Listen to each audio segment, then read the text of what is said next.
If you are a modern bomber fan, and I mean pure bombers, not fighter bombers, then you've probably been pretty disappointed with the lack of development. Additions have been non-existent since the Yak 28B was added 2 years ago. Before I started playing this game seriously, Gaijin was always adding World War II era strategic bombers. Then bomber content slowed to a trickle. Now it seems to have fully stopped. So what happened? Why did Gaijin stop? Well, welcome to the channel, guys. I'm Alpha Heavy Gamer, and to understand this, we're gonna have to go back a little bit and speculate. So, bomber fans, this video is for you. And even if you're not a bomber fan, you might want to stick around because you never know when Gaijin one day will just stop developing something in the game that you really like. Maybe you can learn something from this and help us out. So let's get back to the business here. The question at hand is, why did Gaijin stop developing bombers? Well, I have two broad reasons in mind.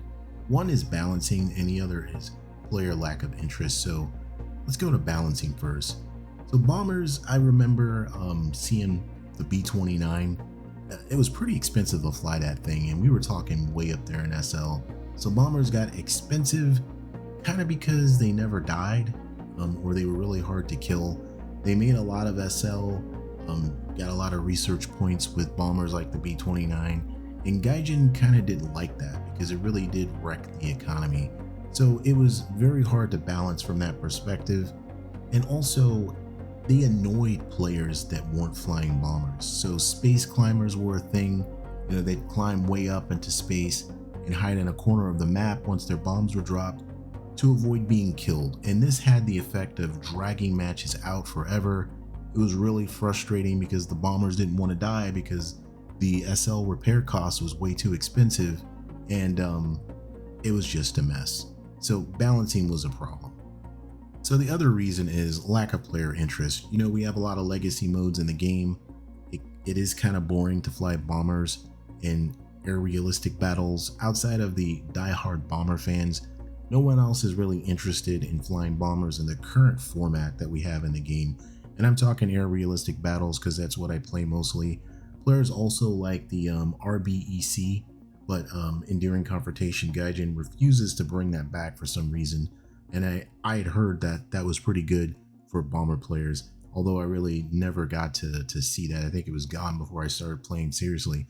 Also, there's a lack of incentive to play because of the economy. The good news here, though, is this one might not be much of an issue anymore because Gaijin has committed to a roadmap that is changing the economy. They have put the economy center stage, and we're already seeing some of those changes in the game right now. Another one of the reasons and the general lack of player interest is bombers are really out of the meta in mid-BRs.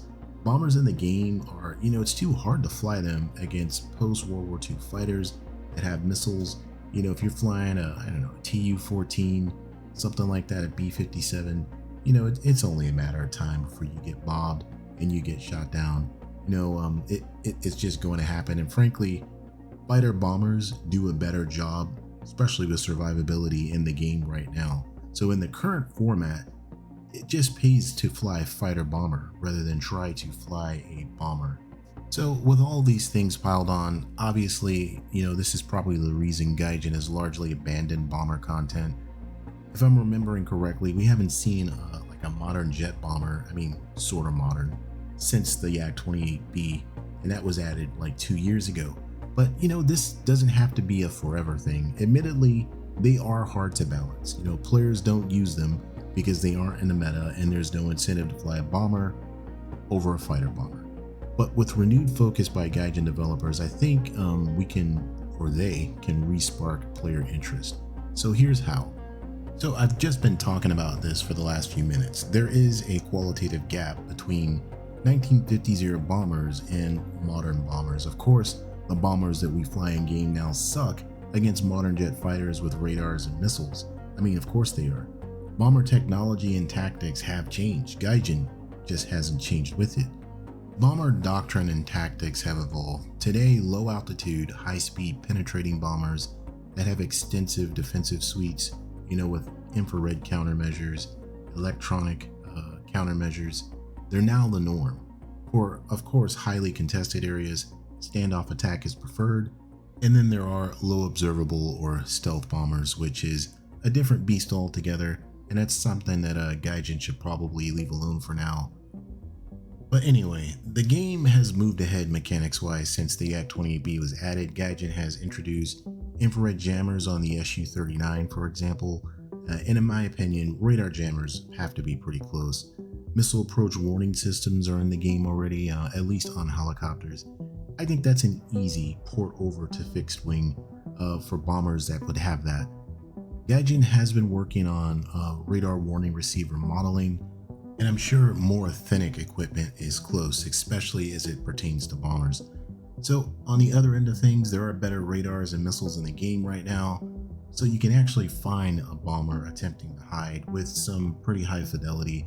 So that whole space climber thing and hiding in a part of the map that made players frustrated when they were trying to counter bombers in the past really shouldn't be a thing anymore, and bombers would be able to protect themselves because they really have high survivability now with their tactics and with their defensive suites. So jumping back over the bombers, there is a ground radar in the game on fixed wing aircraft now. The SU-39 also introduced that, which would help bombers find targets on the ground. Not to mention there's fire and forget mechanics in the game, and that would also give bombers an advantage as well for air-to-ground ordnance. So all of the factors I listed really make renewed bomber development more viable now than ever. Of course, that's with the major exception of radar jammers not being in the game yet, which I already mentioned. I think it's right around the corner though. So now let's talk about maps a little bit, because that is pretty much core to making bombers viable in the game. So Gaijin has shown that they are willing and capable of changing ARB formats. We saw that with the larger maps with more aircraft on each team, but it wasn't perfect. For example, they left all the targets in the middle of the map. So Gaijin's shown that they can do it. They need a little bit of course correction, but they can do this for bombers. They can totally change the format of the map, targets in different places, better targets, not have all the aircraft start from the same direction. And it would be really nice if they had planes taking off from multiple bases. But anyway, for them to do this right, to keep it interesting and compelling, they're going to have to address the things that they just refuse to address when it comes to the maps so that bombers can actually work. Alright, so just to give you an idea of content that Gaijin is just leaving on the floor here, we can have bombers like the B-1A, the B-1B, Tu-160 Blackjacks, the Tu-22M, and then there's also just the Tu-22 Blinder. There's the B-52 and multiple variants. There's the Avro Vulcan, there's the FB-11, there's the Mirage 4, there's the Tu-95 Bear, the Tu-16 Badger, and the Chinese copy, the H-6. So you kind of get the idea here. And just to conclude, implementation wise, Gaijin should start probably with bringing back ARBEC with some serious refinements, kind of test it out, add better targets for bombers. That's going to be a good start. And I know I haven't talked about it directly, but Gaijin really needs to put some brain bites to ground realistic battle integration and the balance that's needed there, so that bombers don't come in and just ruin every tanker's day, because that's not going to be very fun. And Gaijin's done this before when it comes to balance. People, kind of forget a little bit. For example, helicopters like the H-64D Apache Longbow, that helicopter has long been hobbled on purpose because Gaijin feels that the fire and forget radar Hellfires are too overpowered. It could carry 16 of them. It could really ruin a tanker's day. Do I agree with it necessarily? Probably not. I think they should find a way, but they would be pretty powerful missiles. So that's just an example of Gaijin, balancing things and just not giving some vehicles all of the weapons that they could carry. So Gaijin could do this if they wanted to. They just need to work at it. To bring players into modern bombers, Gaijin should focus on replicating scenarios that are realistic enough for bomber players to have fun and be challenged, and for people that are not in the bombers to have fun countering the bombers. So I don't have all the ideas, but I do find bombers interesting. They just need to be compelling to play, and I think it'd be a shame to leave them out of the game for, lame reasons like we couldn't make the economy work or they were too hard to balance. That's just me though.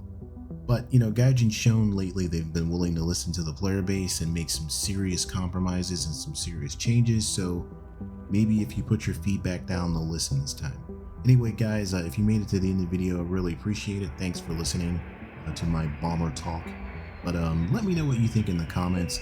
Do you care about bombers? Do you want this kind of content in the game? Or would you rather just leave them out?